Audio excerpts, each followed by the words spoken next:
Hi everyone, welcome to my final video of my series for perimenopause and weight gain. We already discovered what happened in the nutrition and in the wellness part, and today we're going to focus on mindset. So the most important thing about mindset is obviously your thought process and realizing that what you're thinking and how you deal with life, everyday life, will affect your hormones. So, first thing to remind you, and I already explained that on video 2 about wellness, is taking care of your adrenal glands. Remember, what you think and what your brain signal, especially if it's in a stress lead situation, will affect your adrenal glands, and your adrenal glands will shoot out cortisol and adrenaline to take care of that stressful situation. Those hormones will affect your sex hormones, and your sex hormones will affect your weight gain or how you lose weight. So that's why all those things are related. And so how the thought process affect your adrenal glands are really important for you to remember. Also, keep in mind that we're talking about everyday life, everyday thoughts. So it's important for you to start thinking, why are you thinking the way you're thinking?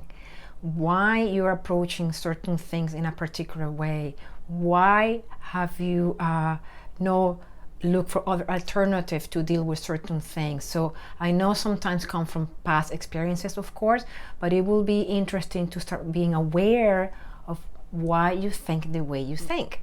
So tips on that you can just do regularly is start kind of maybe writing gratitude, 5 minutes of gratitude writing, even when you're having your breakfast or when you're having your tea or coffee. That will be amazing, just to remind you the positive about your life.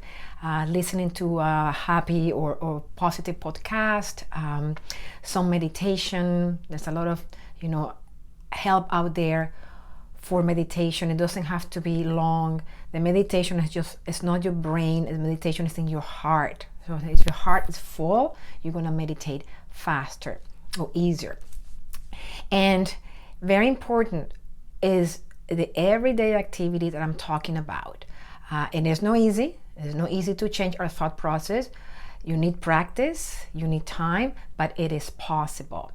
I'm not talking about trauma. I'm not talking about post-traumatic stress disorder. I'm just talking about everyday life, everyday thought that we can change. Those are the ones we can change. I'm aware that right now during COVID-19, things are not easy for everyone. Things are very, very hard especially for more people than others.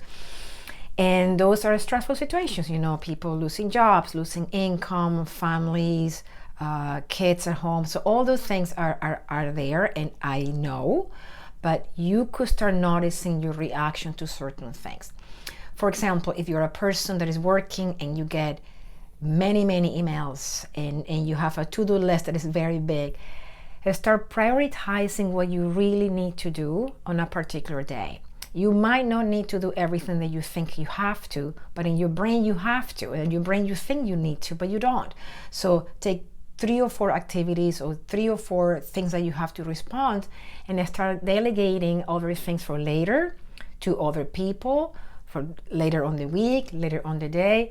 So priorities, look for your priorities and really start with those. Another tip will be how you talk to yourself, and the way we talk to ourselves and the way we vision our life and ourselves create a lot of important factors in your hormonal system. Remember, we're talking hormone reaction. So if you're a person that you say to yourself, you're an idiot, you're a loser, you don't know how to do this is not me, I'm fat, I don't like it, all that negative message is going into your hormones, is affecting your lifestyle. So listen to how you talk to yourself and how you even relate to other people. If there are people around you that don't serve you, friends that criticize you, people that really give you negative things in life, maybe you don't need those people around you anymore. So be mindful of that as well, and make your choices and choose the priorities that work for you. One other thing is, and I repeated in video number 2, breathing. Be aware of breathing, especially when you start talking negative. Breathe and calm yourself and write something positive about you, or put it in your phone. So breathing always gives you the sensation of safety. And when you're safe, your body produces usually more progesterone. So when you are in that perimenopause and you feel really, really, stressed out, you might have low progesterone. So think about that breathing part. Another thing that is important is habits. We already covered habits. Choose few habits that you can implement daily or weekly, and those habits will serve you better in terms of calm brain awareness. 2 things that are very important for you to notice in terms of your hormones, and those are usually the norm. When we're going from perimenopause to menopause, we usually have low progesterone and low estrogen, or high estrogen and low progesterone. And you will only find that out through a blood test, but I suggest you to go to your doctor when we can and have your blood test, so you can know where your hormones are and how to start dealing with them. And on that note, I think I don't want to make this too long, but I think these tips can help you in the long run. Remember, nothing is quickly. Things take time.